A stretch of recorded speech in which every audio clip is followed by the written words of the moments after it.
చిత్తమును బట్టి ఆయన ప్రేరేపణను బట్టి వాక్యము శరీరధారి అయి అనే అంశాన్నే ఈరోజు కూడా మాట్లాడుకుంటాం. తలలు వంచి కళ్ళు మూసుకొని ప్రార్థన చేసుకున్నాం. కళ్ళు మూసుకొని దేవా ఈరోజు నాతో మాట్లాడని చెప్పేసి దేవుని అడుగుదాం. ఒకసారి కళ్ళు మూసుకొని ఈరోజు స్పెషల్గా స్పెసిఫిక్గా సూటిగా తేటగా స్పష్టంగా వివరంగా నాకు అర్థమయ్యే భాషలో మాట్లాడు నాయన.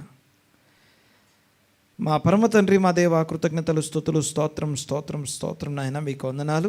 ఈ సమయంలో నన్ను మమ్మల్ని దీవించి ఆశీర్వదించేంతవరకు నాయన ప్రభా, మేమందరము పాటలతోనూ ఇదిగో చప్పట్లు తాళములతో ఆరాధనపూర్వకంగా ధ్యానపూర్వకంగా పాడడానికి, సంతోషించడానికి, ఉత్సహించడానికి కృపనిచ్చినందుకు వందనాలు స్తుతులు స్తోత్రం చెల్లిస్తున్నా.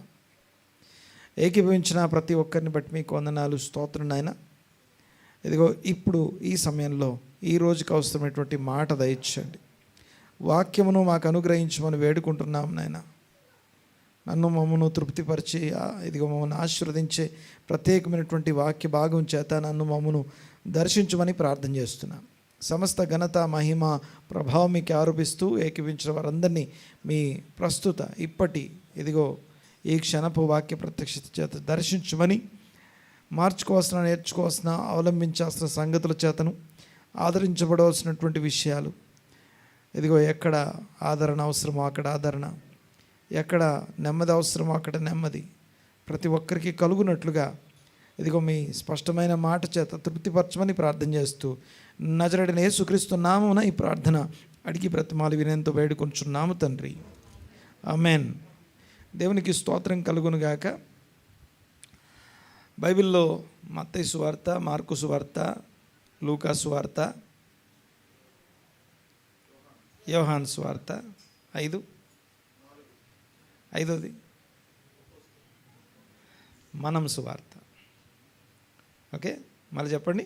మత్తయి సువార్త, మార్కు సువార్త, లూకా సువార్త, యోహాను సువార్త, నేను సువార్త, నా సువార్త అనండి ఒకసారి. ఓకే, నా సువార్త. Okay, right. దేవునికి స్తోత్రం. వీళ్ళు నలుగురు కూడా యేసుప్రభు ఏమై ఉన్నాడో, యేసుప్రభుని వాళ్ళు ఏం చూశారో, ఎలా చూశారో, ఎలా ప్రజెంట్ చేశారో రాస్తుంది. మత్తయి రాస్తూ అన్నాడు, అబ్రహాము కుమారుడైన దావీదు కుమారుడైన యేసుక్రీస్తు వంశావళిని మొదలుపెట్టాడు. అబ్రహాము కుమారుడైన దావీదు కుమారుడైన యేసుక్రీస్తు వంశావళి అంటే యేసు ప్రభు అబ్రహాము అనబడుతున్నటువంటి విశ్వాసులందరికీ తండ్రి అయిన, మరియు ఆయన తర్వాత దావీదు అనబడుతున్న దేవుని హృదయానుసారుడైనటువంటి ఒక రాజు, విశ్వాసులందరికీ తండ్రి, ఒక రాజులందరికీ మూలమైనటువంటి వాడు, దేవుని హృదయానుసారుడని పేరు కలిగినటువంటి ఇలాంటి వారి కుమారుడు అని చెప్తూ మత్తయి సువార్త మొదలుపెట్టాడు ఒకటి. దాని తర్వాత ఇక మార్కు సువార్త మొదలుపెట్టడమే.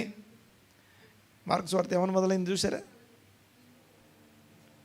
ఎవరు చెప్తారు? మార్కు సువార్త ఏమని ఉంది? తీసి చూసి చెప్పండి. దేవుని కుమారుడైన యేసుక్రీస్తు సువార్త ప్రారంభం. దేవుని కుమారుడైన యేసుక్రీస్తు సువార్త ప్రారంభం అన్నాడు. లూకా సువార్తలు ఏమని మొదలుపెట్టాడు? ఘనత వహించిన థియోఫిలా, తర్వాత కనులారా చూచి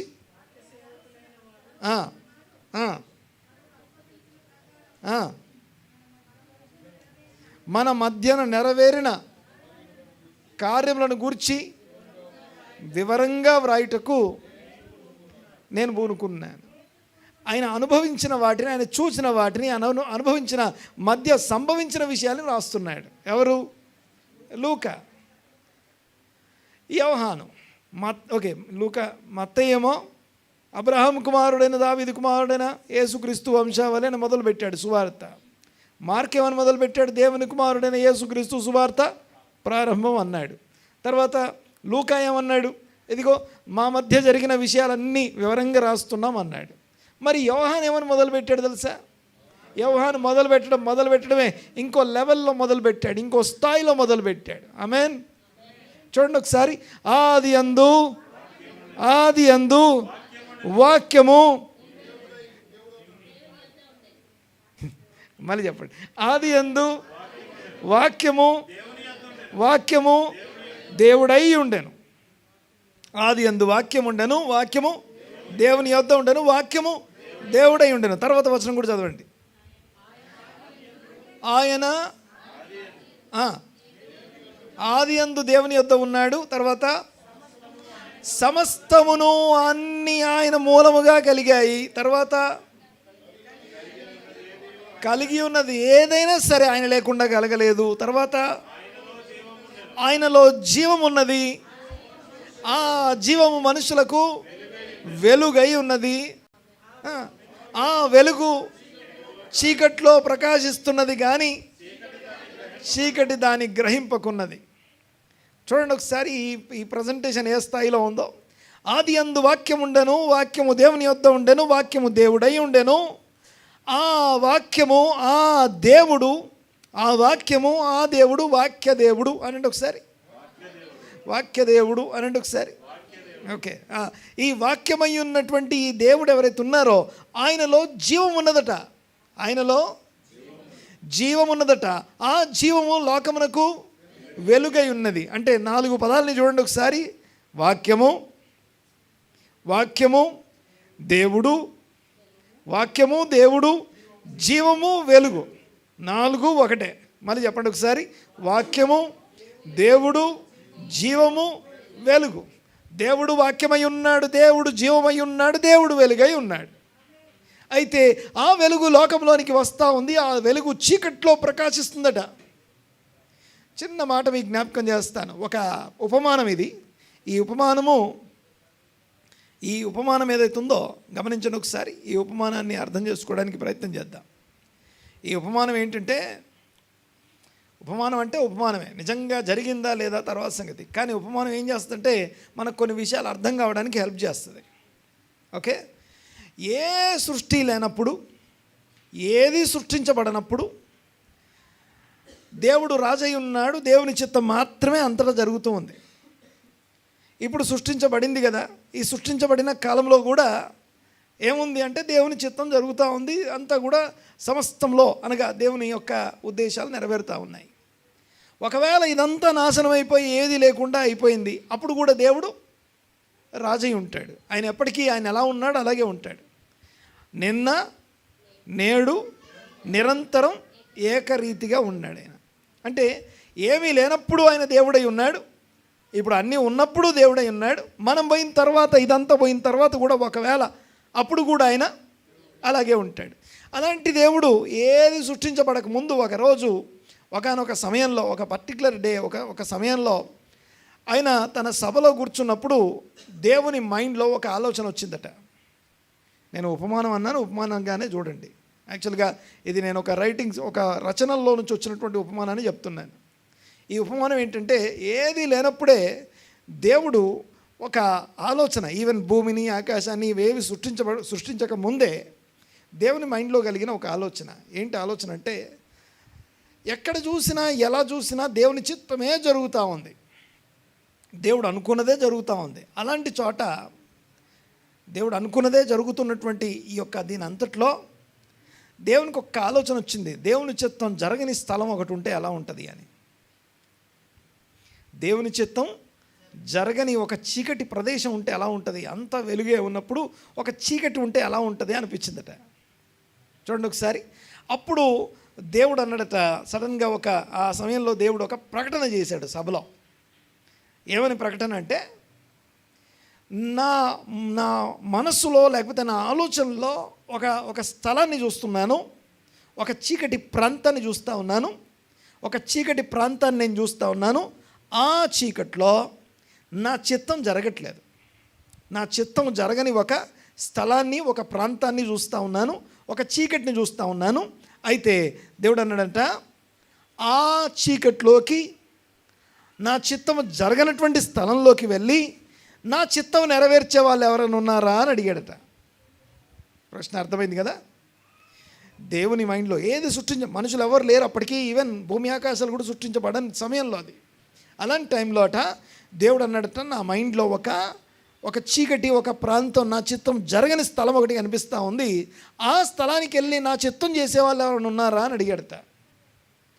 ఆ టైంలో ఆదాము అవ్వలు చేయెత్తారట. ఏమని చేయెత్తారు? ఏమన్నారట? మేము వెళ్తాము అన్నారట. ఎక్కడికి? దేవుని చిత్తము జరగనటువంటి ఆ చీకటి ప్రాంతంలోకి వెళ్తాము అన్నారట. వెళ్ళి అక్కడి నుంచి ఏం చేయాలి? వాళ్ళు దేవుని చిత్తమును నెరవేర్చాలి. అప్పుడు దేవుడు సృష్టి చేయడం మొదలుపెట్టాడట. ఏమని ఉంటుంది అక్కడ? ఆదియందు దేవుడు భూమి ఆకాశములను సృజించెను. భూమి ఒక నిరాకారముగాను, ఒక శూన్యము, అక్కడ చీకటి అగాధ జలముల మీద కమ్మి ఉన్నటువంటి ఆ చీకటి ప్రాంతం ఉందట. అంటే ఆ చీకటి ప్రాంతాన్ని, దేవుని చిత్తం జరగనటువంటి ప్లేస్లో దేవుడు ఆజ్ఞాపించి అన్నీ సృష్టించాడట. ఒక ప్లేస్ అరేంజ్ చేశాడు. ఆ ప్లేస్లోకి ఏం చేయడానికి వచ్చాం మనం? దేవుని చిత్తము జరగనటువంటి ప్లేస్లో దేవుని చిత్తం నెరవేర్చడానికి మనం వచ్చాం. అందుకని ఏమని ప్రార్థన చేస్తాం? పరలోకమందున్న మా తండ్రి, తర్వాత నీ రాజ్యము ఇక్కడికి కూడా వచ్చునుగాక, నీ చిత్తము పరలోకమందు నెరవేర్చున్నట్లు ఈ నెరవేరినటువంటి ఈ స్థలంలో నెరవేరునుగాక. అలాగా ఆదాము మొదటి ఆజ్ఞ ఆయనకి ఇవ్వబడింది. ఇదిగో దేవుని చిత్తం చేయాలి.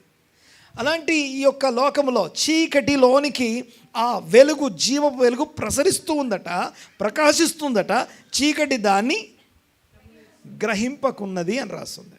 దేవునికి స్తోత్రం. ఆదియందు వాక్యము ఉండెను, వాక్యము దేవుని యొద్ద ఉండెను, వాక్యము దేవుడై ఉండెను, ఆ వాక్యము మనుషులందరికీ జీవమై ఉండెను, ఆ జీవము లోకంలో అందరికీ వెలుగై ఉన్నది. ఆ వెలుగు చీకట్లో వచ్చి ప్రకాశిస్తుంది, కానీ చీకటి దాని గ్రహింపకున్నది. వాక్యము వెలుగు, వాక్యము జీవము వెలుగు అనండి ఒకసారి. వాక్యము జీవము వెలుగు, ఇవి మూడు దేవుడై ఉన్నాడు. దేవుడు వాక్యమై ఉన్నాడు, ఆ వాక్యము జీవము ఉందట, ఆ జీవము వెలుగై ఉంది. దేవునికి స్తోత్రం. అందుకనే వాక్యం వెల్లడి అగుట తోడనే వెలుగు కలుగును అని ఉంది. ఈ మాట వినండి ఒకసారి. అలాంటి వాక్యము 14వ వచనంలో రాసిందన్నమాట.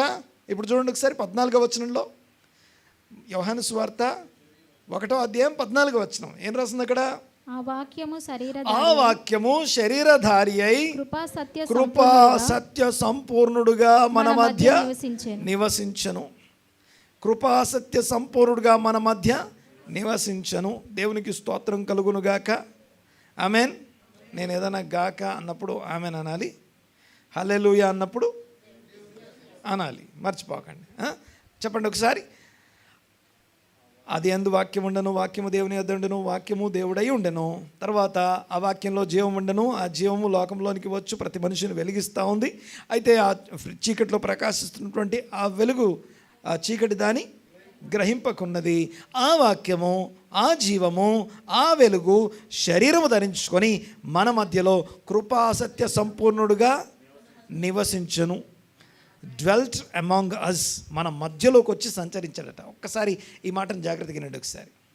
ఆ మధ్యలోకి వచ్చి సంచరించడం అనే మాటని కొద్దిగా అర్థం చేసుకోవడానికి ప్రయత్నం చేద్దాం. Praise the lord. వినండి ఒకసారి. ఇక్కడ నెక్స్ట్ వచనం ఏం రాస్తుంది చూడండి ఒకసారి. 15వ వచనం, 17వ వచనం, 17 ధర్మశాస్త్రము మోషే ద్వారా అనుగ్రహించబడెను. కృపయు సత్యమును యేసుక్రీస్తు ద్వారా కలిగెను. చాలు. మరొకసారి. ఎవడును ఎప్పుడైనాను దేవుని చూడలేదు. ఆదియందు వాక్యం ఉండెను కదా, ఆ వాక్యమే దేవుడై ఉండెను. అయితే ఆ దేవుడు శరీరం ధరించుకొని వచ్చాడు. మత్తయి, మార్కు, లూకా వాళ్ళు ఏం చెప్తున్నారో వేరే విషయం, కానీ ఈయనైతే దేవుడే శరీరం ధరించుకొని వచ్చాడని చెప్తున్నాడు. సో ఈ సమయంలో ఈరోజు 3 విషయాలు నేర్చుకుంటాం. ఇందులో 3 ముఖ్యమైనటువంటి సంగతులు. వాటిలోకి వెళ్ళక ముందు చూడండి ఒకసారి. వాక్యము శరీరం ధరించుకొని వచ్చుట అంటే ఏంటో మనం నేర్చుకుంటున్నాం. అందులో ఇక్కడ 17వ వచనం ఏం రాస్తుంది ఇక్కడ? ధర్మశాస్త్రము మోషే ద్వారా అనుగ్రహించబడెను, కృపయు సత్యమును యేసు క్రీస్తు ద్వారా కలిగెను. ఇంగ్లీష్లో చూడండి ఒకసారి ఏం రాస్తుంది అక్కడ, for the law was given by Moses. అంటే గివెన్ అంటే చూడండి ఒకసారి, నేను ఇక్కడికి వచ్చి మన మధ్యలో ఉండడం వేరు, విజిటేషన్ అంట. 3 మాటలు చెప్తాను, గుర్తుపెట్టుకోండి ఒకసారి. నెంబర్ 1 వర్డ్, 3 మాటలు చెప్తాను. మొదటి మాట, వాక్యము శరీరం ధరించి మన మధ్య అంటే 3 మాటలు. మొదటి మాట ద వర్డ్ విజిటెడ్ అనండి ఒకసారి, ఇంకోసారి గట్టిగా, వాక్యము నన్ను విజిటెడ్ అంటే వాక్యం ఏం చేసిందట, దర్శించింది. వాక్యము నన్ను దర్శించింది అనండి ఒకసారి. దర్శించడం అంటే, విజిట్ చేయడం అంటే తెలుగులో ఏమంటాం మనం మామూలుగా మంచి భాషలో? విజిటింగ్ అంటే ఏంటి? విజిటింగ్ అంటే పలకరించడం, లేకపోతే దగ్గరకు వచ్చి మన ఇంటికి రావడం, మన బంధువుల్ని విజిట్ చేస్తాం, హాస్పిటల్లో రోగిని విజిట్ చేస్తాం. విజిట్ చేసామంటే అర్థం ఏంటి? వెళ్ళి వాళ్ళతో గడుపుతాం కదా, నేనే స్వయంగా వెళ్తాను కదా. ద వర్డ్ విజిటెడ్ అనండి ఒకసారి. వాక్యము, ఆది యందున్న వాక్యం, దేని చేతైతే సమస్తం సృష్టించబడిందో ఆ వాక్యము, దేవుడై ఉన్న వాక్యము మన మధ్యలో సంచరించడం అనే దాన్ని మొదటి మాట ఏం చెప్తున్నానంటే word visited, the word visited. Second one, రెండో పాయింట్ ఏంటంటే ద వర్డ్ ఇన్స్పైర్డ్ అనండి ఒకసారి. అదే వర్డ్ దర్శించిన వాక్యము మనల్ని ఇన్స్పైర్ చేస్తూ ఉంది, మనల్ని ప్రేరేపిస్తుంది, ధైర్యపరుస్తుంది, ఆదరిస్తుంది, నడిపిస్తూ ఉంది. తర్వాత మూడోది, the word visited, the word inspired. Number 3, the word advised. The word advised. ఈ 3 మాటలు ఈరోజు మనం నేర్చుకుంటాం. ఈ 3 మాటల్ని అర్థం చేసుకోవడానికి ప్రయత్నం చేద్దాం. మొదటి విషయం చెప్తాను చూడండి ఒకసారి. ద వర్డ్ విజిటెడ్ అంటే అర్థం ఏంటంటే 17వ వచనంలో రాస్తుంది, ఆది యందు వాక్యం ఉండను, వాక్యము దేవుని వద్ద ఉండను, వాక్యము దేవుడై ఉండను అని మాట్లాడుకున్నాం కదా. ఆ వాక్యము విజిటెడ్ అంటే అర్థం ఏంటంటే, దానికంటే ముందు రాస్తుంది ఏమనుందంటే, ఆ యొక్క మోషే ద్వారా ధర్మశాస్త్రము అనుగ్రహించబడింది, ఇవ్వబడింది, గివెన్ అని రాస్తుంది. బట్ జీసస్ కృపయు సత్యమునట, కృప సత్యములు అనగా the attributes of God, the ఏమంటామంటే the very attributes of God అని అర్థం. వాక్యం అంటే ఏదో రిటర్న్ అక్షరాలు కాదు, కానీ దానికి ఒక అట్రిబ్యూట్స్ ఉన్నాయి. అక్షరం వేరు, లేకపోతే అక్షరాలు వేరు, పదాలు వేరు. ఆ పదం పలకడం వెనకాల ఒక అట్రిబ్యూట్ అంటాం. అట్రిబ్యూట్ అంటే గుణం అంటాం. గుడ్ మార్నింగ్ అని చెప్పొచ్చు, కానీ ఆ గుడ్ మార్నింగ్ అనే సెంటెన్స్ వెనకాల చాలా ఎమోషన్స్ ఉంటాయి. ఏ ఎమోషన్తో అన్నావు? వెటకారంగా అన్నావా, లేకపోతే ప్రేమతో అన్నావా, ఒక గౌరవంతో అన్నావా, భక్తితో అన్నావా, ఏ ఉద్దేశంతో అన్నావో దాన్ని ఆ గుణంతో చెప్పడం అట్రిబ్యూట్ అంటాం దాన్ని. సెంటెన్స్ ఏదన్నా ఉండొచ్చు కాక, వర్డ్ ఏదన్నా ఉండొచ్చు కాక, ఆ వర్డ్కి అట్రిబ్యూట్స్, ఎమోషన్స్ ఉంటాయి కదా. అయితే చూడండి ఒకసారి. అయితే మోషే ద్వారా వర్డ్, వాక్యము అనుగ్రహించబడిందట. మోషే ద్వారా వాక్యము given, but krupa satyamu which is the attributes of God. కృపనేమో ద మెర్సీ అట్రిబ్యూట్స్ గురించి మాట్లాడుతుంటే, సత్యమేమో ద జస్టిస్ అట్రిబ్యూట్స్ గురించి మాట్లాడుతుంటే, ఆ అట్రిబ్యూట్స్ అన్నీ కలిసి ఏం చేశాట? నాట్ గివెన్, కేమ్, దిగి వచ్చాట. దేవుని అట్రిబ్యూట్స్ దిగి వచ్చాట కిందికి. ఆమేన్. విజిటేషన్ అనండి ఒకసారి, గట్టిగా అనండి మాట. దేవుడు క్రీస్తు భూమి మీద పుట్టడం అంటే ద వర్డ్ విజిటెడ్ అస్. దేవుడే వచ్చి దర్శిస్తున్నాడు. ఆయన ఎక్కడి నుంచో మాట్లాడలేదు. ఫోన్ చేసి మాట్లాడడం వేరు, ఒక మెసేజ్ పంపించడం వేరు, ఒక గ్రీటింగ్ కార్డు పంపించడం వేరు, ఒక లెటర్ రాసి పంపించడం వేరు. సో ఇవన్నీ కాకుండా స్వయంగా ఆయనే దిగి రావడం. నువ్వు ఉన్న చోటికి వచ్చి నీతో కూర్చుంటే దాన్ని విజిటేషన్ అంటాం, విజిటింగ్ అంటాం. నువ్వు ఉన్న చోటికి, నువ్వు ఉన్న పరిస్థితి దాకా వచ్చి, నువ్వు ఎక్కడున్నా సరే, ఏ స్థితిలో ఉన్నా సరే, నీ లెవెల్ దాకా దిగి వచ్చి నీతో కూర్చుంటే దాన్ని విజిటింగ్ అంటాం. ఆమేన్. నేను మాట్లాడేది అర్థమవుతుంది కదా. చూడండి ఒకసారి. ద వర్డ్ విజిటెడ్ అంటే ద దేవాది దేవుడు మనని సందర్శించాడట, దర్శించాడట. అబ్రహామునకు వాక్యం ప్రత్యక్షమైంది అని రాస్తుంది. దర్శించడం మన దగ్గర శారా గురించి ఏం రాస్తుందంటే, శారా గర్భం ధరించినట్లుగా ఇక ఏమంటామంటే ఇదిగో దేవుడు శారా గర్భము తెరిచి ఆ సమయానికి తనని దర్శించాడని రాస్తుంది. శారాను దేవుడు దర్శిస్తే ఏమంటామంటే స్త్రీ ధర్మము ఉడిగిపోయి మృతతుల్యమైనటువంటి గర్భము కలిగినటువంటి స్త్రీ కూడా తిరిగి బిడ్డను కనగలిగిన శక్తి పొందుకుంటుంది. ఆమె అన్నది గట్టిగా నేను మాట్లాడితే అర్థమవుతుంది కదా. The visitation of Jesus the Christ who is the God, దేవుడై ఉన్నవాడు. నేను చాలామంది అడుగుతారు దేవుడని ఎక్కడ రాస్తుందని. స్ట్రైట్గానే రాస్తుంది కదా. యోహాను సువార్త మొత్తంలో మొదలు పెట్టేటప్పుడే ఆయన హై లెవెల్లో మొదలు పెట్టాడు కదా. ఆది యందు వాక్యం ఉండెను, వాక్యము దేవుని యొద్ద, వాక్యము దేవుడై ఉండెను. ఆ దేవుడు లోకం అంతటికి జీవమై ఉన్నాడు. ఆ జీవం అందరికీ వెలుగై ఉంది. ఆ వెలుగు చీకట్లో ప్రకాశిస్తుంది. దేవుని చిత్తము జరగని చోట దేవుని చిత్తం జరుగునట్లుగా ప్రేరేపించడం కోసం చీకట్లో ప్రకాశిస్తుంది. అయితే చీకటి దాని గ్రహింపకున్నది అని చెప్తూ దాని తర్వాత ఆ వెలుగుకు సాక్షి అని చెప్పి యోహాను గురించి మాట్లాడి ఆ తర్వాత 14వ వచనానికి వచ్చేసరికి ఆ వాక్యము, ఆ జీవము, ఆ వెలుగు శరీరం ధరించుకొని మన మధ్య సంపూర్ణుడై నివసించను, మన మధ్యలోకి వచ్చాడట. నివసించను, విజిట్ చేశాడు అని అర్థం. అది అప్పుడెప్పుడో 2000 సంవత్సరాల కింద మాత్రం జరిగిన విషయం కాదు. ఈ రోజుకి ఆ విజిటేషన్ జరుగుతూనే ఉంది. ఆయన గురించినటువంటి వార్త ద్వారా, ఆయన గురించిన వాక్యం ద్వారా ఇంకా ఇప్పుడు ఆ విజిటేషన్ అనేది జరుగుతూ ఉంది. ఆమేన్. ఓకే, మరొకసారి చెప్తున్నాను. ద వర్డ్ విజిటెడ్ అస్. దేవుని యొక్క వాక్యము మనల్ని సందర్శించింది. దేవుడే సందర్శిస్తున్నాడు. నిన్ను విజిట్ చేయడానికి ఒక గొప్ప ప్రైమ్ మినిస్టరో, ఒక మినిస్టరో, లేకపోతే ఏ గొప్ప లీడరో నీ దగ్గరకు వచ్చి నిన్ను విజిట్ చేస్తామన్నా అనుకోండి, హౌ డు యూ ప్రిపేర్? లేకపోతే దాన్ని నువ్వు ఎలా చూస్తావు? అలాంటిది ఎవరి వలనైతే సమస్తము సృష్టించబడింది అని రాశాడో, ఎవరు లేకుండా ఏది కలిగి ఉన్నది, ఏది కనబడుతున్నది, ఏది ఆయన లేకుండా కలగలేదని రాస్తుందో, ఆయనే నిన్ను విజిట్ చేయడానికి వస్తాయి. ఆమేన్. మనల్ని విజిట్ చేయడానికి వచ్చిన ప్రభు అయిన దేవాది దేవుడు మహోన్నతుడు. ఆయన గురించి ఒక మాట యెషయా గ్రంథంలో రాస్తుంది. ఆయన విజిటేషన్ గురించి మీరు గమనించండి ఒకసారి. ఆయన విజిట్ చేస్తే ఎలా ఉంటుందో యెషయా గ్రంథంలో ఎలా రాస్తుంది. ఏమని రాస్తుందంటే మహోన్నతుడు మహాగణుడు అనండి ఒకసారి మాట. మహోన్నతుడు మహాగణుడు, ఆకాశ మహాకాశములు పట్టజాలనివాడు. ఆకాశ మహాకాశములు పట్టజాలనివాడు. అంత గొప్పవాడైనప్పటికీ హస్తకృతమైనటువంటి ఆలయాల్లో నివసించని వాడు ఆయన. ఒక హస్తకృతమైనటువంటి మందిరాన్ని నిర్మించి ఇందులో ఉండు ప్రభు అని చెప్పేసి లోపల పెట్టి తలుపేయలేము ఆయనని. అర్థమవుతుందిగా నేను మాట్లాడేది. హస్తకృతమైనటువంటి మందిరాల్లో నివసించని వాడు. మళ్ళీ వినండి మాట.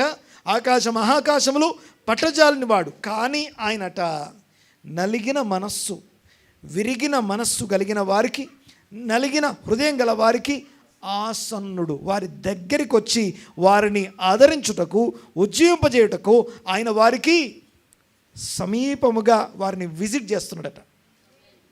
చెప్తారా ఎక్కడుందో ఈ మాట?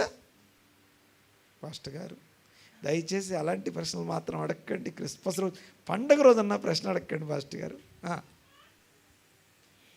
అయినా సరే మీరు యెషయా గ్రంథం 66:2 వచనం.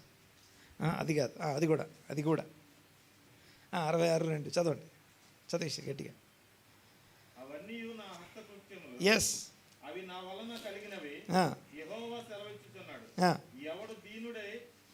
ఎవడు దీనుడై నలిగిన నా మాట విని వణుకుచుండునో దృష్టించుచున్నాను. ఇంకొక మాట చూపిస్తాను.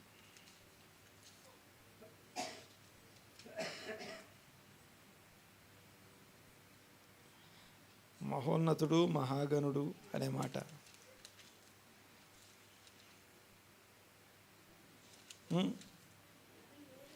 57వ అధ్యాయము 15వ వచనం. థ్యాంక్ యూ అమ్మా. 57వ అధ్యాయం 15వ వచనం. మహాగణుడు, మహోన్నతుడు, పరిశుద్ధుడును, నిత్య నివాసి అయిన వాడు ఈలాగూ సెలవిచ్చుచున్నాడు. నేను మహోన్నతమైన పరిశుద్ధ స్థలములలో నివసించువాడను. అయినను వినయము గలవారి ప్రాణమును ఉజ్జీవింపజేయుటకు, నలిగిన వారి ప్రాణమును ఉజ్జీవింపజేయుటకు వినయము గలవారి యొద్దను దీన మనస్సు గలవారి యొద్దను నివసించుచున్నాను. The visitation of the almighty God. దేవదేవుడు, మహాగణుడైనటువంటి దేవుడు దగ్గరకు వచ్చి విజిటేషన్. వాక్యము శరీరధారి అయి అనే మాటలో మొదటి విషయం, దేవుడు మనల్ని విజిట్ చేస్తున్నాడు. దేవుడు మనల్ని విజిట్ చేశాడు, చేస్తున్నాడు, ఇప్పటికీ జరుగుతూ ఉంది అది. ఆమేన్, ఆమేన్ అనండి గట్టిగా. ఆ కుమారుడు భూమి మీద జన్మించి జీవించి 3.5 సంవత్సరాలు ఉపదేశము బోధ చేసి అందరి పాపమును తన మీద మోసుకొని, లోక పాపమును మోసుకొని పోవు దేవుని గొర్రెపిల్లగా మారి మరణించి పాతిపెట్టబడి తిరిగి లేచి ఆరోహణుడయ్యి ఇప్పుడు పరిశుద్ధాత్మ అనగా ఆత్మ రూపంలో నేను వెళితే కానీ ఆయన రాడంటాడు. ఆయన వెళ్ళి ఏమవుతాడంటే, చూడండి ఒకసారి, ఒక్కడు భూమి మీద శరీరం ధరించుకొని వచ్చాడు. ఇక్కడ ఉన్న వాళ్ళందరికీ 10 రూపాయలు పంచాలి. నేను ఒకటే 10 రూపాయలు ఉంది. అర్థమవుతుందిగా నేను మాట్లాడేది? ఒకటే 10 రూపాయలు ఉంది. ఉన్న వాళ్ళందరికీ అదే 10 పంచాలి. కానీ అందరి దగ్గర 10 రూపాయలే ఉండాలి. ఏం చేయాలి అప్పుడు? ఆ 10 రూపాయలని, ఓకే, నిజంగా ప్రాక్టికల్గా ఇది దీని గురించి కాదు కానీ, అంటే మనం పరిశుద్ధాత్మను పొందాము అనే మాటకి, లేకపోతే యేసు ప్రభు శరీరము ధరించుకొని భూమి మీద జీవించాడు అనే మాటకి మధ్య ఉన్న, రెండిటి మధ్య ఉన్నటువంటి ఆ సంబంధాన్ని చెప్పడం కోసం ఇలా చెప్తున్నాను. ఆయన మరణించి తిరిగి లేచిన తర్వాత, ఆరోహణుడైన తర్వాత, ఆయన అంగీకరించబడే ఆరోహణుడైన కారణం చేత ఆయన ఒక్క 10 రూపాయలు ఎంతమంది ఉంటే అన్ని 10లుగా మారిపోయాడు. ఆమేన్. అందుకే నేను వెళ్తే కానీ ఆయన రాడు అంటాడు. నేను వెళ్ళుట మంచిది, నేను వెళ్ళుట, ఆయన ఉంటే మంచిది కాదు, ఆయన వెళ్ళుట మంచిది. అలా వెళ్ళినప్పుడు ఏమవుతుందంటే, ఆయన సర్వ శరీరుల మీద, ఆయన అంత్యదినములలో సర్వ శరీరుల మీద ఆయన తన ఆత్మను కుమ్మరించడం అంటే అర్థం ఏంటంటే, మీరు చూడండి ఒకసారి, మోషే మీద ఉన్న ఆత్మని 70 మందికి పంచాడు. మోషే మీద ఉన్న ఆత్మని 70 మందికి పంచాడు. ఇప్పుడు యేసు ప్రభు ఏ ఆత్మ చేత అయితే నింపబడి నడిపించబడ్డాడో అదే పరిశుద్ధాత్ముడు ఇప్పుడు భూమి మీద ఉన్న సర్వ శరీరమును నింపుతున్నాడు.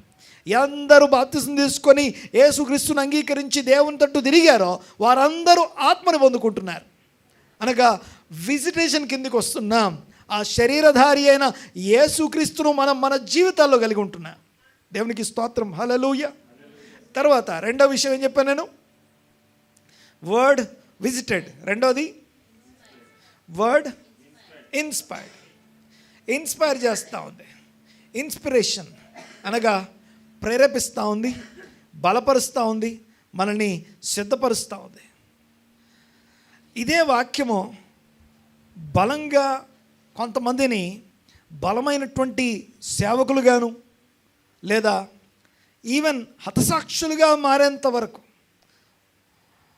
యేసు ప్రభువును మామూలుగా సిలువేశారు కదా, పేతురుని ఎలా వేశారు తెలుసా? తలక్రిందులుగా సిలువేశారు. ఆ తలక్రిందులుగా సిలువేసేటప్పుడు ఆయన అడుగుదాం మనము, అయ్యా ఇంత శ్రమ అనుభవిస్తున్నావు, నీకు బాధ అనిపించట్లేదా, ఇది విడిపించమని ప్రార్థన చేయవా అని అడిగితే ఆయన ఏమంటాడు తెలుసా? నేను ఇందుకోసం నియమించబడ్డాను, ఇది దేవుని చిత్తమై ఉన్నది, ఇందులో నాకు ఆనందం ఉన్నది అంటాడు. ఆయన ఏమంటాడు? ఇందులో నాకు గొప్ప సంతోషం ఉన్నది. ఆ సంతోషానికి ఆనందానికి కారణం ఏంటో తెలుసా? The inspiration of the word.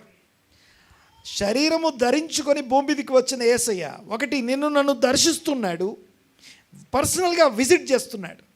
నీ ఇంటికి, నువ్వు ఉన్న చోటికి, నువ్వున్న ఇదిగో ఇండివిజువల్గా ఒక విరిగి నలిగిన మనస్సు గల వారిని ఉజ్జీవింపజేయటకు, వారిని ఆదరించడానికి వారి యొద్ద నివసిస్తానన్నాడు కదా. ఇండివిజువల్ పర్సన్ దగ్గరికి వచ్చి నివసిస్తున్నాడు కదా, కుటుంబాల్లో నివసిస్తున్నాడు కదా. ఇదిగో ఈ కుటుంబానికి దేవుడు యజమానుడు, నా క్రీస్తు యజమానుడు శిరస్సు అయి ఉన్నాడు అంటాం. ఆయన సమస్తానికి శిరస్సు అయి ఉండి ప్రతి ఒక్కరిని ఆయన దర్శిస్తూ ఉన్నాడు. ఆమేన్. దర్శించడం మాత్రమే కాదు, ఇన్స్పైర్ చేస్తున్నాడు. ఆత్మఫలాలు ఫలించడానికి ఇన్స్పైర్ చేస్తున్నాడు. మంచి మార్గంలో నడవడానికి ఇన్స్పైర్ చేస్తూ ఉన్నాడు. దేవుని దృష్టికి విధేయత చూపించడానికి ఇన్స్పైర్ చేస్తూ ఉన్నాడు. బెస్ట్ చాయిస్ని చూస్ చేసుకోవడానికి ఇన్స్పైర్ చేస్తున్నాడు. ఒక పక్క కోపము ఆగ్రహం ఇంకో పక్క ఉంటుంది, అసహనము కోపము ఆగ్రహం ఇంకో పక్కన ఉంటే, ఇంకో పక్క సహనము ఓపిక ఓర్పు వెయిట్ చేయడం ఇవి ఇంకో పక్కన ఉంటాయి. దేన్ని చూస్ చేసుకోవాలో ఇన్స్పైర్ చేస్తాడు.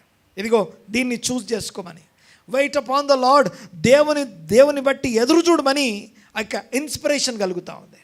గొప్ప గొప్ప ఆవిష్కరణ కలగడానికి ఆయన ఇన్స్పిరేషన్ అవుతాడు.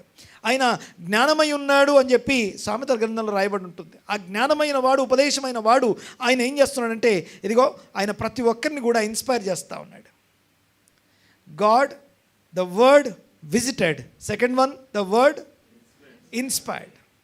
ప్రతి ఒక్కరిని వర్డ్ దేవుని వాక్యము క్రీస్తుని ఏ ఇన్స్పైర్ చేయలేదు అని చెప్పలేం మనం. ఆమేన్. నాకు ఎలాంటి ఇన్స్పిరేషన్ ఇవ్వలేదండి అని ఎవరూ చెప్పలేము.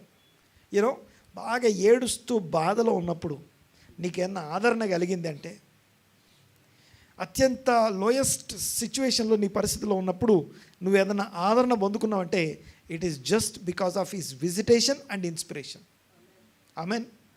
సో ఏ ఇన్స్పిరేషన్ నేను పొందుకోలేదని ఎవరని చెప్పలేము మనం. హల్లెలూయా, దేవునికి స్తోత్రం. ఈ సమయంలో ఈ 3 మాటలు ఎందుకు జ్ఞాపకం చేస్తున్నానంటే, ఒకవేళ ఇప్పటికీ ఆ యొక్క నిజంగా క్రిస్మస్ని స్పిరిచువల్గా ఇంతవరకు అనుభవించకపోతే ఈ క్షణం నుంచి విజిటేషన్, ఇన్స్పిరేషన్, నెంబర్ 3 అడ్వైస్ అనుభవిస్తాం. ఆమె అనండి గట్టిగా. లాస్ట్ మాట మాట్లాడుకుందాం ఇక. ఓకే, లాస్ట్ మాట ఏంటది? అడ్వైజ్డ్. వర్డ్ అడ్వైజ్ చేస్తుంది. అడ్వైజ్ అంటే ఎలాంటి అడ్వైజ్ ఇస్తుంది?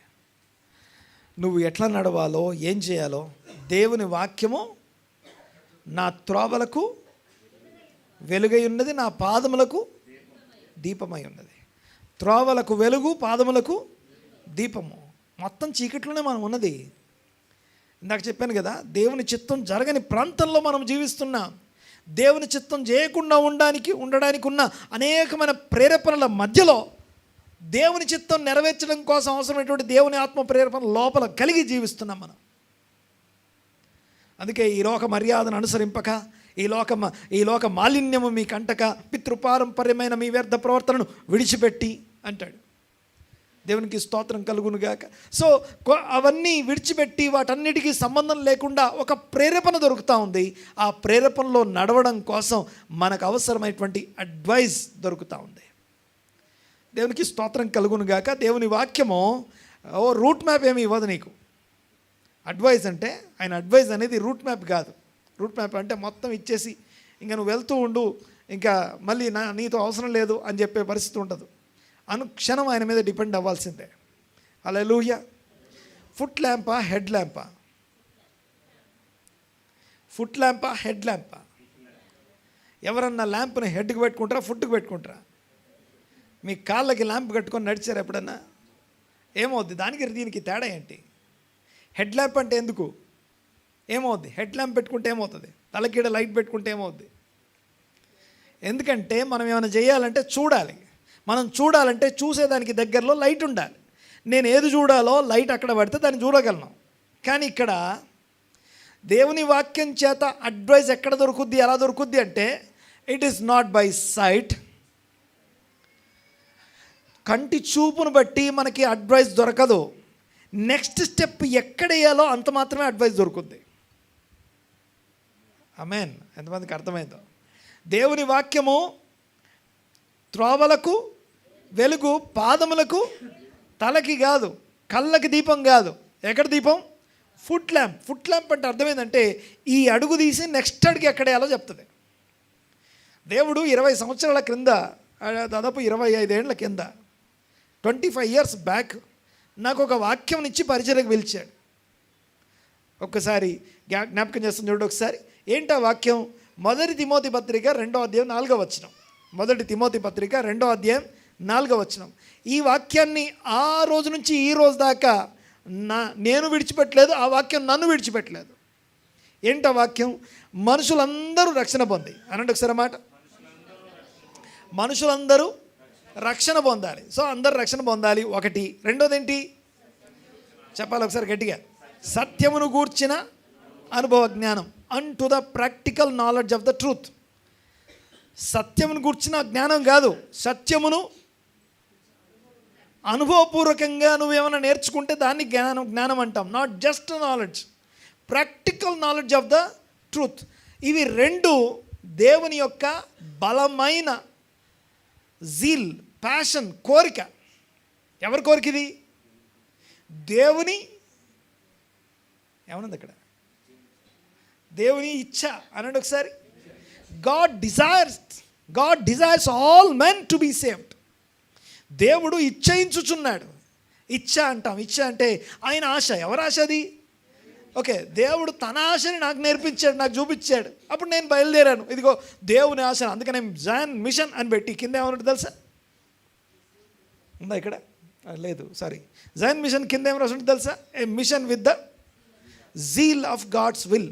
దేవుని చిత్తమును గురించిన బలమైన ఆలోచన, ఆసక్తి, బలమైన ఆసక్తి కలిగినటువంటి మిషన్ ఇది అని చెప్పేసి స్టార్ట్ చేసుకున్నా. అప్పుడు స్టార్ట్ అయింది. పోనీ మొత్తం ఈ రోజు దాకా ఉన్న రూట్ మ్యాప్ అంతా ఉందంటే ఏమి లేదు.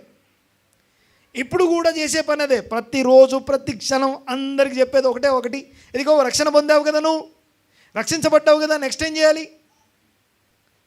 ఆ సత్యమును, వాక్యమును నువ్వు ప్రాక్టికల్గా అనుభవించాలి కదా. క్రీస్తును ప్రాక్టికల్గా అనుభవించాలి కదా. ఆ ప్రాక్టికల్గా అనుభవించడం కోసం ఈ వారం వాక్యం చదివావా? ఈ వారం వాక్యం చదివిన దాన్ని ఏం ధ్యానించావు? ఎలా ఆ సత్యమును కూర్చున్న అనుభవ జ్ఞానం అనేది ఆ పరిచర్య కొనసాగుతూ ఉంది. 25 years అయింది. ఎందుకు ఈ మాట చెప్తున్నానంటే, ఈ రోజున్న స్టేటస్ని 25 ఏళ్ల కింద నాకు తెలియదు. ఈరోజు ఇక్కడ ఉంటానని, ఇంతవరకు ఇన్ని నేర్చుకొని వస్తానని, అప్పటికి నాకు హీబ్రూయే తెలియదు. అప్పటికి గ్రీకు భాష, హీబ్రూ భాష అన్నీ ఒకటే అనుకునేవాడిని నేను. ఎందుకంటే బైబిల్ దిగానే ఏమని రాసి ఉంటుంది? ఆదిమ, హీబ్రూ, గ్రీకు భాషల నుంచి తర్జుమా చేయబడింది అని రాసి ఉంటుంది. అనగానే అప్పుడు నేనేమనుకున్నాను, ఇవన్నీ మనకు అందని ద్రాక్షాలు ఎక్కడో ఉంటాయి అనుకునేవాడిని. ఆ తర్వాత ఒక 2005, 2008 వచ్చేసరికి ఇంటర్నెట్ కోసం నేను హైదరాబాద్కి వచ్చిపోయేవాడిని. 1 గంట సేపు ఇంటర్నెట్లో కూర్చొని వాక్యం చదువుకొని ఇది గురించి ఏదో తెలుసుకోవడం కోసం, జస్ట్ దానికోసం 1 గంట సేపటి కోసం హైదరాబాద్కి వచ్చి వెళ్ళేవాడిని. ఎందుకంటే మాకు అందుబాటులో లేవు అవన్నీ. సో ఆ తర్వాత ఇవన్నీ అంటే ఇవన్నీ ముందే తెలియదు మనకి. దేవుని వాక్యము త్రోవలకు వెలుగు, పాదములకు. నీ నెక్స్ట్ స్టెప్ ఏంటో, నీ ఫ్యామిలీలో నెక్స్ట్ స్టెప్ ఏంటో చెప్తుంది. ఈరోజు నెక్స్ట్ స్టెప్ ఏంటో చెప్తుంది. అల్టిమేట్ గోల్ ఏంటో చెప్పిన తర్వాత నెక్స్ట్ స్టెప్ ఏంటో చెప్తుంది. అంతేగాని రూట్ మ్యాప్ అంతా ఇచ్చేసి అంటే every day we have to depend on the advice of the word visited,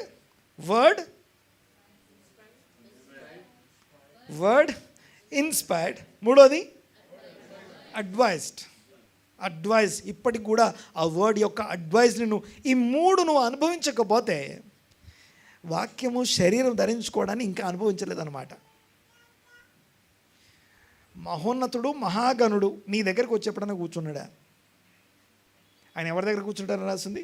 ఎవడు నా వాక్యం విని గడగడ వణుకుచు దీనుడై దీన మనస్సు గలవాడి నలిగిన హృదయం కలిగి, అయ్యో నేను పాపిని ప్రభువా, నా భార్యకు నా మీద మంచి సాక్ష్యం లేదే, నా పిల్లలకి నా మీద మంచి సాక్ష్యం లేదే, నా సహోదరులకి నా మీద మంచి సాక్ష్యం లేదే అని ఏడ్చుకుంటూ కూర్చుంటే దేవుడు వచ్చి విజిట్ చేయడం అనుభవిస్తాను.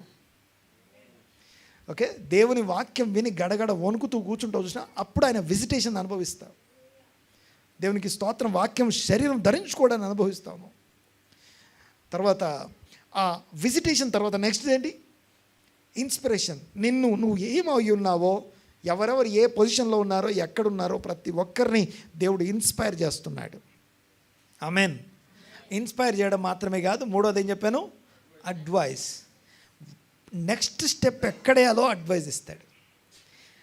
అడ్వైజ్ అంటే ఎప్పటికో మొత్తం అడ్వైజ్ తీసుకుని చేయడం కాదు.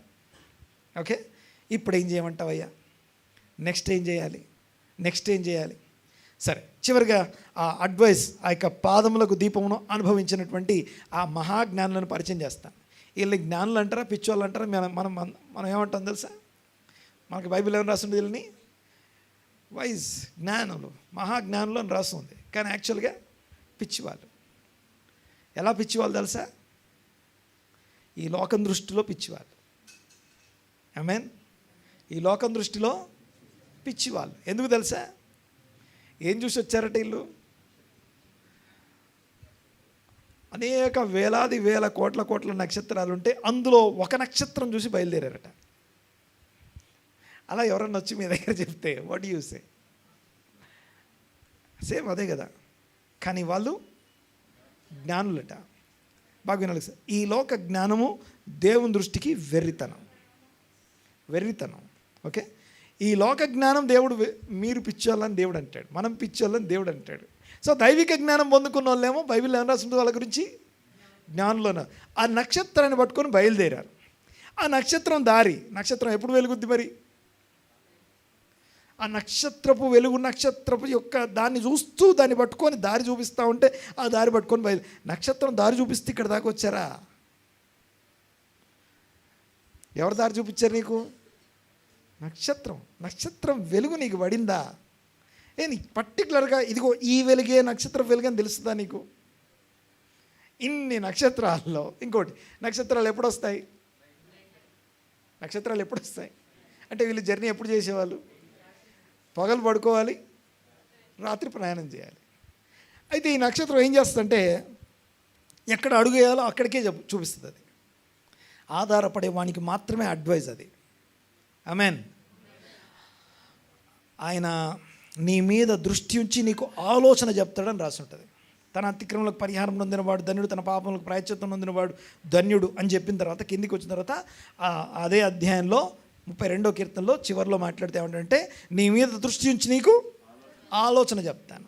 ఓకే, ఆ ఆలోచన చెప్తాను. అందరికీ చెప్తాడు దేవుడు ఆలోచన. అయితే బుద్ధిగా దేవుడు చెప్పిన ఆలోచన అలా విని వస్తే మంచిది. వినలేదు, వాళ్ళు ఏమవుతారట? అవసరం లేదని వదిలేడట. ఏమండి వినండి ఒకసారి. అందరికీ దేవుడు నీ మీద దృష్టి ఉంచి నీకు ఆలోచన చెప్తాను. సో ఆలోచన విన్న వాళ్ళు మామూలుగా వస్తారు.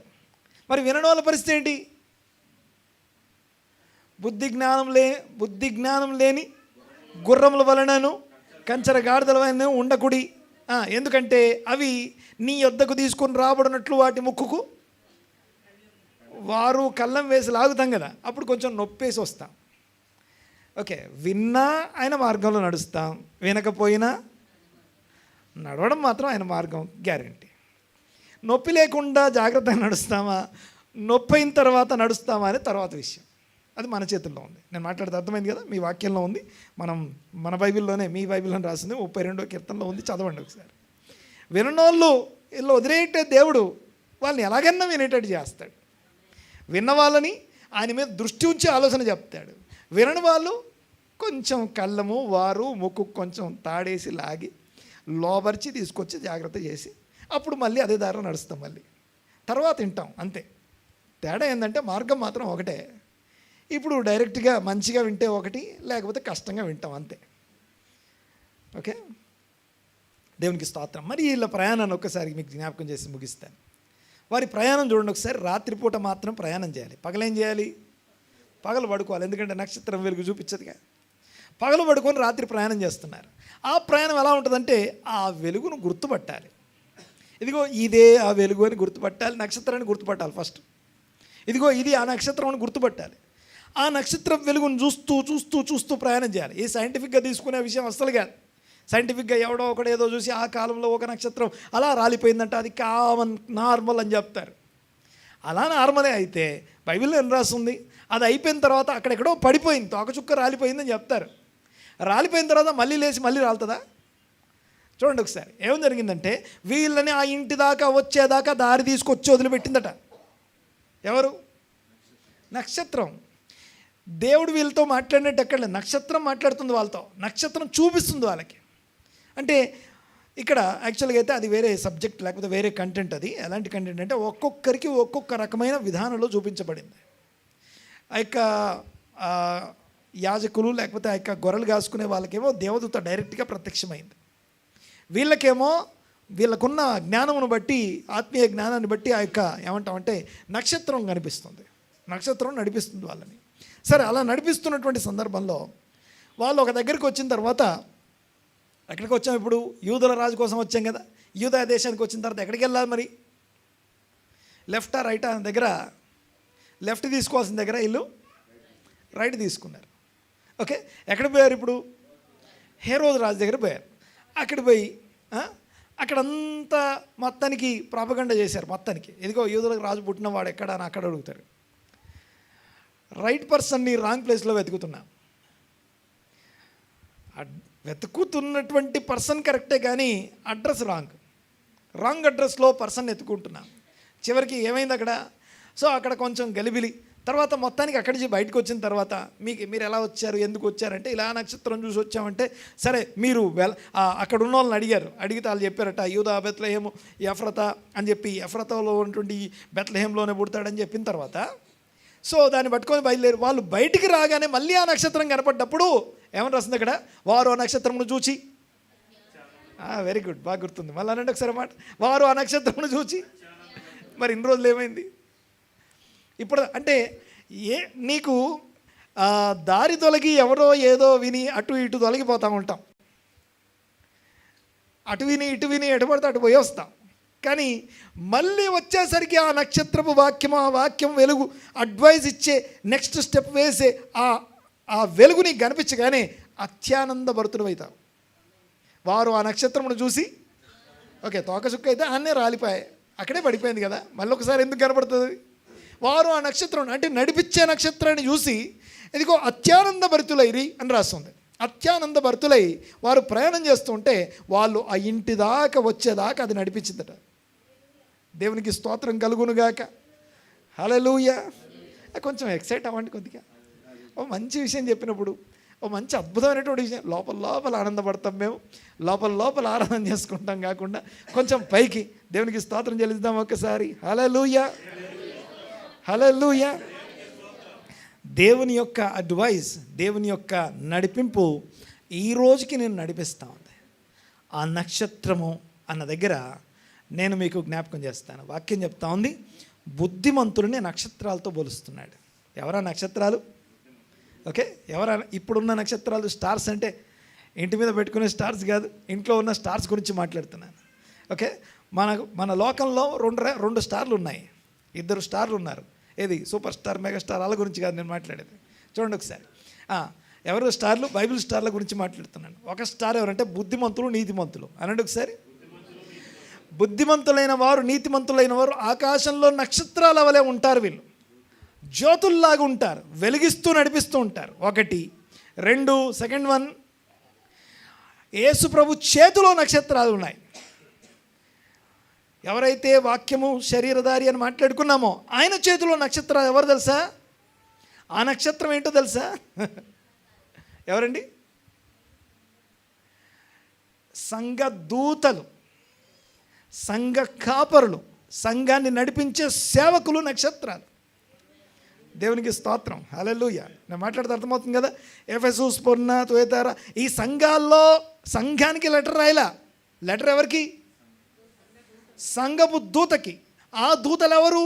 ఆయన చేతిలోని నక్షత్రాలు. ఆయన చేతిలో ఉంటారట, ఆయన కంట్రోల్లో ఉంటారు ఈ నక్షత్రాలు. ఆయన వాళ్ళని బట్టలిప్పి నిలబెట్టాలంటే బట్టలిప్పి నిలబెడతాడు, లేదు వాళ్ళని ఘనంగా నిలబెట్టాలంటే ఆయన నిలబెట్టుకుంటాడు. ఆయన చేతుల్లో ఉంటారు ఈ స్టార్. ఆయన చేతిలో ఉన్న నక్షత్రాలు లాంటి వారు. వారికి దీపస్తంభాలు ఇచ్చాడు. వారికి అక్కడ లెటర్ రాస్తూ చెప్తాడు, ఇదిగో ఆ సంఘపు దూత ఇలాగూ రాయము, ఇదిగో నువ్వు చెప్పిన నేను చూసాను, ఇవన్నీ నువ్వు మారితే ఓకే, మారకపోతే నీ యొద్ద నుండి నీకు ఇవ్వబడిన ఆ దీపస్తంభాన్ని తొలగించేస్తాను. అర్థమైంది కదా? నక్షత్రాలు, స్టార్స్ అనండి ఒకసారి. ఇప్పుడు అదే స్టార్స్ మళ్ళీ పనిచేస్తున్నాయి. ఎవరు ఆ స్టార్స్ అంటే బుద్ధిమంతులు, నీతిమంతులు. దానియేలు గ్రంథం 12వ అధ్యాయంలో రాస్తుందన్నమాట. బుద్ధిమంతులైన వారు, నీతిమంతులైన వారు ఆకాశంలో నక్షత్రాలు జ్యోతుల్లాగా ఉండి వాక్యం చేతబట్టుకొని నడుస్తున్నారట. అర్థమైంది కదా? అడ్వైజ్, వాక్యం అడ్వైజ్ చేస్తుందంటే నిన్ను నక్షత్రంగా మారుస్తుంది. ఓకే, మరొకసారి కొద్దిగా వినండి ఒకసారి. వాక్యము నా త్రోవలకి వెలుగు, నా పాదములకు. ఓకే, నేను నడుస్తూ ఉన్నాను, ఆ త్రోవలో పాదానికి ఆ వెలుగు చూసుకొని నడుస్తూ ఉంటే దేవుడు అంటాడు, ఆకాశంలో వెలుగుతున్న నక్షత్రాన్ని నువ్వు అంటాడు. వాక్యాన్ని చేతబట్టుకొని నడిచేవారు, వాక్యం వెలుగు మీద ఆధారపడి నడిచే వాళ్ళు ఎవరైతే ఉన్నారో వీళ్ళందరూ కూడా దేవుని యొక్క ఆకాశంలో జ్యోతుల వలె, నక్షత్రాల వలె ఉన్నారు అంటున్నాడు. చదవండి ఒకసారి. దానియేలు గ్రంథం రెడీగా పట్టుకున్నాడు. 12, మూడవ వచనం, బుద్ధిమంతులైతే ఆకాశ మండలములోని జ్యోతులు లేదా నక్షత్రాలను పోలి ప్రకాశించెదరు. నీతి మార్గములను అనుసరించి నడుచుకున్నట్లు ఎవరు అనేకులను తిప్పుతూ ఉంటారో వారు నక్షత్రముల వలె నిరంతరము ప్రకాశిస్తూ ఉంటారట. హల్లెలూయా. మరొకసారి చెప్తాను, వాక్యం అడ్వైజ్ చేస్తూ ఉంది. వాక్యం యొక్క అడ్వైజ్ ప్రకారం నడుస్తూ ఉంటే ఈ లోక మర్యాదను బట్టి, దేన్ని బట్టో, హేరోదును బట్టో, లేకపోతే అక్కడున్న యాజకులను బట్టో, వాళ్ళని బట్టో, వీళ్ళని బట్టో కాదు, కానీ బయటికి రాగానే నక్షత్రాన్ని చూసి ఎవరైతే నడుస్తూ ఉన్నారో వీళ్ళే నక్షత్రాలు అవుతారు. వాళ్ళని నడిపించిన నక్షత్రం నిజంగా పైన నక్షత్రమా కాదో తర్వాత సంగతి, కానీ ఇప్పుడైతే ఆ నక్షత్రాలు ఇంకా ఉన్నాయి. ఎలాంటి నక్షత్రాలు అంటే బుద్ధిమంతులయ్యండి, నీతిమంతులయ్యండి, చేతిలో వాక్యం పట్టుకొని వాక్యం మీద ఆధారపడి నడిచే వాళ్ళందరూ కూడా అనేకులను బుద్ధిమంతులుగా, నీతిమంతులుగా మారుస్తూ ఆ యొక్క దుష్టత్వం నుంచి మళ్లింపజేస్తూ దేవుని తట్టు తిప్పు నడిపించే వాళ్ళందరూ కూడా ఆకాశ నక్షత్రాలను పోలి ఉన్నారు. నిరంతరం వెలుగుతూ ఉంటారు. నక్షత్రం ఆరిపోద్దేమో, నక్షత్రానికి ఏజ్ ఉండి ఇదిగో అయిపోద్దామో, కానీ ఈ నక్షత్రాలు నిరంతర వెలుగు నక్షత్రాలు. అంతేకాదు, ప్రకటన గ్రంథం 2వ అధ్యాయం చదివాం, 1వ అధ్యాయం చదివాం కదా, అక్కడ రాసిన మాట ప్రకారం ఇదిగో ఆయన చేతుల్లో నక్షత్రాలు ఉన్నాయి. సంఘపు దూతలు నక్షత్రాలు అయి ఉన్నారు. ఆ నక్షత్రాలు దేవుని వాక్యం యొక్క అడ్వైస్ తీసుకొని నడిచే వాళ్ళందరూ నక్షత్రాలు అయి ఉన్నారు. ఆ నక్షత్రాలు అనేకుల్ని బుద్ధిమంతులుగా మారేటట్లుగా ఆ యొక్క త్రోవ ఆ దేవుని తట్టు నడిపించడానికి సహాయం చేస్తున్న నక్షత్రాలు. దేవునికి మహిమ కలుగునుగాక. అందరం లేచిపడదాం ఒకసారి. The visitation of the word, the inspiration of the word, and number 3 the advice of the word. తలలు వంచి కళ్ళు మూసుకొని ఇది కదా నిజమైన అనుభవం అని చెప్పేసి ప్రార్థన చేసుకున్నా. దేవుని విజిటేషన్ అనుభవించడానికి ఒకటే ఒక దారి ఏంటంటే, నేను చాలా గనుణ్ణి అని కూర్చుంటే దేవుని విజిటేషన్ అనుభవించలేము. విరిగి నలిగిన మనస్సు తెచ్చి పెట్టుకొని లేకపోతే దాన్ని అనుభవిస్తూ, అయ్యా నాకు సాక్ష్యం కావాలి, నేను నీ సన్నిధిలో అత్యల్పుడను, ఏమాత్రం యోగ్యుడను, నేను ఏ పాటి వాడిని, నేనే ఏముందయ్యా నా దగ్గర, నాలో గొప్పతనమే లేదు కదా అని చెప్పి నిన్ను తగ్గించుకొని నలిగిపోతున్నప్పుడు నీ దగ్గరికి వచ్చి నివసించడం కోసం ఆయన విజిటేషన్ అనుభవిస్తా. తలలు వంచి కళ్ళు మూసుకొని, పరమ తండ్రి ఆయన నన్ను దర్శించినందుకు మీకు వందనాలు ప్రభువా. కళ్ళు మూసుకుందాం, ప్రార్థన చేద్దాం. నన్ను దర్శించండి ప్రభువా. ఇదిగో 2025 సంవత్సరంలోని ఆఖరి వీక్కి మేము వచ్చాం. ఇంకొక వీక్లో మేము 26లోకి ప్రవేశిస్తాం. స్తోత్రం నాయన. ఇంకా విజిటేషన్ నేను అనుభవించలేదు. ఈరోజు నేను విజిటేషన్ అనుభవించుదును గాక. అలాంటి మానసిక ఆత్మ సంబంధమైన అనుభవం నాకు అనుగ్రహించండి. ఏం చేస్తే నేను విజిటేషన్ అనుభవించాలో బోధపరచండి ప్రభువా. సహాయం దయచేయండి నాయన.